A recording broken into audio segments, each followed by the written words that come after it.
Proxy server ये क्या चीज है? प्रॉक्सी सर्वर एक गेटवे है आपके और इंटरनेट के बीच में।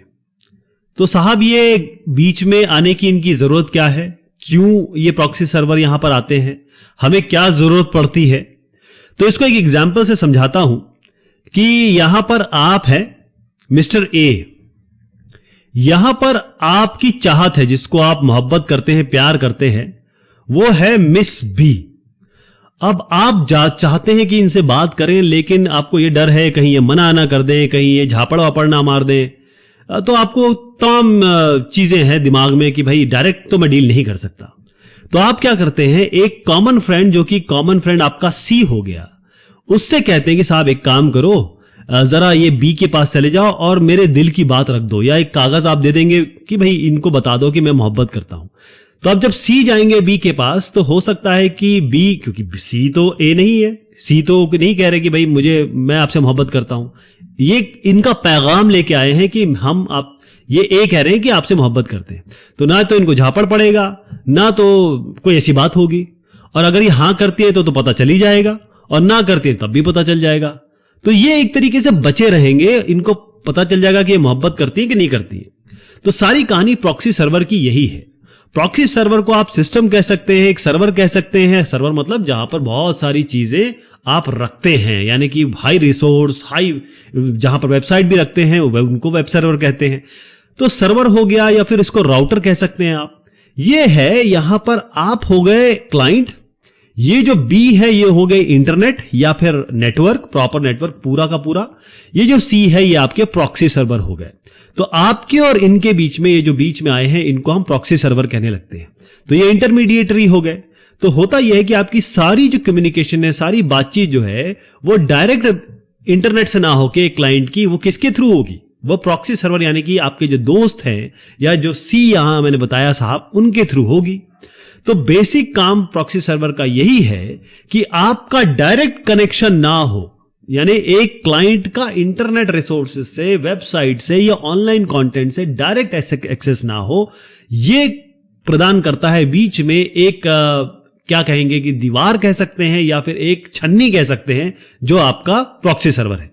तो होता इस तरीके से है कि क्लाइंट बातचीत शुरू करता है। क्लाइंट का मेन है आईपी। जब भी क्लाइंट या कोई भी इंटरनेट या नेटवर्क से जुड़ेगा कोई भी सिस्टम, तो उसका एक आईपी एड्रेस होगा, जिससे वह पूरे ब्रह्मांड में नोन हो जाएगा, लोग जान जाएंगे कि इसका ये आईपी है, तो ये है। तो आपका आईपी है मान लीजिए 11.22.33.44। आप गए प्रॉक्सी सर्वर के पास, आपने कहा कि भाई मुझे ये वेबसाइट लाके दो। प्रॉक्सी सर्वर ने आपने रिक्वेस्ट की। प्रॉक्सी सर्वर क्या करेगा? प्रॉक्सी सर्वर का एक आईपी होगा, तो 22334455 मान लीजिए इनका आईपी है। तो जो इंटरनेट रिसोर्सेज हैं उनको ये वाला आईपी दिखेगा, ये तो दिखेगा ही नहीं। तो प्रॉक्सी सर्वर इस आईपी से आपका कंटेंट लेगा और आपको वापस दे देगा। ठीक है जी। तो आपका आईपी तो कहीं आया ही नहीं। तो ये सारा काम है कि प्रॉक्सी सर्वर किसी और आईपी एड्रेस से, यानी कि जो प्रॉक्सी सर्वर का आईपी एड्रेस है, उसके थ्रू आपका कनेक्शन इंटरनेट रिसोर्सेज से बनाता है। यानी आप जो डायरेक्ट एक्सेस करते थे या करते हैं, वो ना करके आप प्रॉक्सी सर्वर के थ्रू अपना काम करेंगे। प्रॉक्सी का मतलब ये होता है एक इंसान या एक ऐसी चीज जो है तो सही, लेकिन वो आपके लिए काम कर रही है। तो सबसे इंपॉर्टेंट बात प्रॉक्सी सर्वर की ये आती है कि प्रॉक्सी सर्वर हमेशा वीपीएन के साथ इसकी बात की जाती है, वर्चुअल प्राइवेट नेटवर्क। अब इनमें अंतर सबसे बड़ा यही है कि प्रॉक्सी सर्वर में इंक्रिप्शन नहीं होता, यानी कि अगर आप डायरेक्ट एक्सेस करते हैं तब भी आपका आईपी और आपका जो भी डेटा आ रहा है जा रहा है वो सबको नोन हो जाएगा, और प्रॉक्सी सर्वर के थ्रू भी आपका डेटा आ रहा है जा रहा है, तो इनको यहां पर भी पता होगा, यहां पर भी पता होगा। यानी कि ये डेटा इंक्रिप्ट नहीं होता है, ये एकदम खुला होता है। अब इसको मैं जरा एक ऐसे एग्जांपल्स के तौर पे आपको समझाता हूं कि जिससे आपको बहुत आसानी से समझ में आए। मोस्टली हम लोग YouTube यूज करते हैं। तो एक क्लाइंट रिक्वेस्ट करता है कि साहब मुझे एक वीडियो दीजिए। ये YouTube से नहीं एक्सेस मांग रहा है, वो मांग रहा है प्रॉक्सी सर्वर से। प्रॉक्सी सर्वर जाएगा YouTube पे, बोलेगा कि देखिए साहब मेरा ये आईपी है, मुझे एक YouTube दे दीजिए, वीडियो दे दीजिए। वीडियो आएगा और वो वापस कर देगा क्लाइंट को। और फिर बीच में ये क्या करेगा प्रॉक्सी सर्वर का, क्योंकि ये सर्वर है, बड़ा मशीन है, तो वो अपनी जो भी एक्सेस हो रहे हैं क्लाइंट के थ्रू, ये एक क्लाइंट है, एक क्लाइंट कुछ और मांग लेगा, एक क्लाइंट कुछ और मांग लेगा, तो जो जो ये एक्सेस कर रहे हैं वो सारे अपने पास रख लेगा। तो अगली बार इसको इंटरनेट रिसोर्स पे नहीं जाना पड़ेगा, क्लाइंट तो मांगेगा तो वो यही कैश के थ्रू एक्सेस करवा देगा, जो चीज यहां पर वो नॉर्मल क्लाइंट्स मांगते हैं। ये है प्रॉक्सी सर्वर।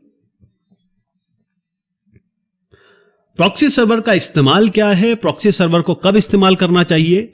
तो प्रॉक्सी सर्वर का मेन काम यह है जो आपको एनोनिमिटी देता है। अब आप सोचेंगे छुप के काम करना, ये तो कुछ इलीगल होगा जी, कुछ इलीगल बता रहे हो आप, ये बिल्कुल गलत है। ये लीगल होता है और कई काम में आप नहीं चाहते कि भाई इंटरनेट या इंटरनेट रिसोर्सेज से डायरेक्ट जुड़े। आप चाहते हैं कि बीच में एक ऐसा कोई भी समाधान हो कि आप डायरेक्ट इंटरनेट से ना जोड़ के आप ऐसे किसी को अपना काम दे दे, अपना आईपी बगैर डिक्लेयर किए हुए, वो आईपी जो है, ये जो प्रॉक्सी सर्वर है ये अपना आईपी लगा देगा आपकी आईपी की जगह और आपका कंटेंट लाके आपको ये वापस कर देगा। तो आपका आईपी जब नहीं पता चलेगा पूरे ब्रह्मांड में, तो फिर आप भी नहीं पता चल सकते कौन है क्या है। दूसरा यह है कि जैसे आप एक वेबसाइट एक्सेस करते हैं तो ये यहां से लाके उठा के लेके आएगा, अगली बार उसी वेबसाइट को एक्सेस करेंगे तो वो कैश में रख देगा अपने प्रॉक्सी सर्वर, तो आपको यहां तक नहीं जाना पड़ेगा, यहीं से प्रॉक्सी सर्वर आपको वापस कर देगा। तो अगर प्रॉक्सी सर्वर कब यूज करना है, किस लिए यूज करना है, क्या इसके उपयोग है, क्यों इतना ये हम इसके बारे में बात करते हैं, तो पहली चीज ये है कि control internet usage of employees and और चिल्ड्रन। एक बच्चा है जो बहुत गलत चीजें यूज कर सकता है, अच्छी भी यूज कर सकता है।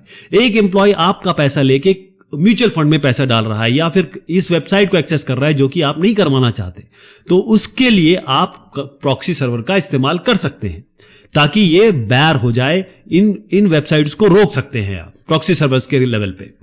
दूसरी चीज है बैंडविड्थ सेविंग और इंप्रूव्ड स्पीड। जब भी आप कुछ रिक्वेस्ट करते हैं प्रॉक्सी सर्वर से, वो आपको लाके वापस देता है। जब वो वापस लाके देता है तो वो उसकी कॉपी यहां कैश में रख लेता है। अगली बार आप जब दोबारा मांगेंगे तो ये यहां ना जाके ये यहीं से आपको वापस दे देगा, यानी आपकी बैंडविड्थ भी सेव हो गई और स्पीड भी बढ़ गई। तीसरा फायदा आपका यहां पर ये आता है, जो बहुत इंपॉर्टेंट फायदा है, वो है प्रिवेसी बेनिफिट्स। प्रिवेसी मतलब ये है कि आप यहां से डायरेक्ट इंटरनेट को एक्सेस करेंगे तो आपका आईपी एक्सचेंज हो जाएगा, पता चल जाएगा। लेकिन आप प्रॉक्सी सर्वर के थ्रू करेंगे तो आपका आईपी अपना रहेगा, प्रॉक्सी सर्वर का आईपी आगे जाएगा। तो इसका मतलब आप अगर प्राइवेटली कोई काम करना चाहते हैं, एनोनिमसली कुछ काम करना चाहते हैं, आप पीछे के द्वार से कुछ काम करना चाहते हैं, तो वो आपके लिए प्रॉक्सी सर्वर इस्तेमाल आप कर सकते हैं। अगली जो इसमें बात आती है, क्योंकि मैंने जैसे बताया दो काम प्रॉक्सी सर्वर के हैं, एक तो आपकी एनोनिमिटी यानी किसी तरीके से आप छुप के या किसी के नजर में बगैर आए हुए कुछ काम करना चाहते हैं, साथ में कैशिंग। यहां पर जब कैश हो जाएगा चीजें तो आप बार बार पूरे इंटरनेट पे ना घूम के प्रॉक्सी सर्वर से ही एक्सेस कर सकते हैं। तो चौथा जो उपयोग है प्रॉक्सी सर्वर का वो है इंप्रूव्ड सिक्योरिटी। इंप्रूव्ड सिक्योरिटी का मतलब ये है कि आपका आईपी तो एक्सचेंज हो ही नहीं रहा है, तो इसका मतलब केवल यही नहीं कि आईपी एक्सचेंज नहीं हो रहा है, ऐसा भी हो सकता है कि आपकी कई इंफॉर्मेशन जो है लीक होने से बच जाती है, यानी कि डेस्टिनेशन को पता ही नहीं है कि आप कौन है, ओरिजिनल रिक्वेस्ट किसने की है। तो बहुत सारे जो फ्रॉड्स हैं या फिर बहुत सारे जो इंटरनेट में मैलवेयर है, एडवेयर है, उससे आप बच जाते हैं प्रॉक्सी सर्वर का इस्तेमाल करके। एक और इसमें बड़ी इंपॉर्टेंट बात आती है, वो है एक्सेस टू ब्लॉक रिसोर्सेस। अब आपकी कंट्री है, मान लीजिए इंडिया, आप एक्सेस करना चाहते हैं अमेरिका से, लेकिन अमेरिका का इंडिया में ये वेबसाइट ब्लॉक्ड है, तो आप जाएंगे नाइजीरिया में, नाइजीरिया का आप प्रॉक्सी सर्वर यूज करेंगे और ये वेबसाइट एक्सेस कर सकते हैं आप। ठीक है जी। अगर आपको इंफॉर्मेशन चाहिए, वो चीज ब्लॉक्ड है, खास तौर पे वो चीजें जो आप एक्सेस डायरेक्टली नहीं कर सकते, आपकी गवर्नमेंट ने ब्लॉक किया हुआ है, हो सकता है आपके जो लोकल एरिया नेटवर्क है उसी ने आपको ब्लॉक कर रखा हो, तब आप क्या करेंगे, इन ब्लॉक साइट्स को डायरेक्ट ना एक्सेस करके आप इसको प्रॉक्सी सर्वर के थ्रू एक्सेस करेंगे तो आपको ये चीजें अवेलेबल हो जाएंगी। कई सारे आपके चैनल्स हैं, कई सारी चीजें हैं जो आपके हर जगह नहीं चलती, वो आपके यहां ब्लॉक हो सकती हैं, तो वो आप यहां से एक्सेस करेंगे। ठीक है जी, ये आप समझ गए। तो ये फायदे हैं आपके प्रॉक्सी सर्वर के। तो आई होप आपको आइडिया लग गया होगा प्रॉक्सी सर्वर क्या है, इसका मेन उपयोग क्या है। बहुत बहुत शुक्रिया।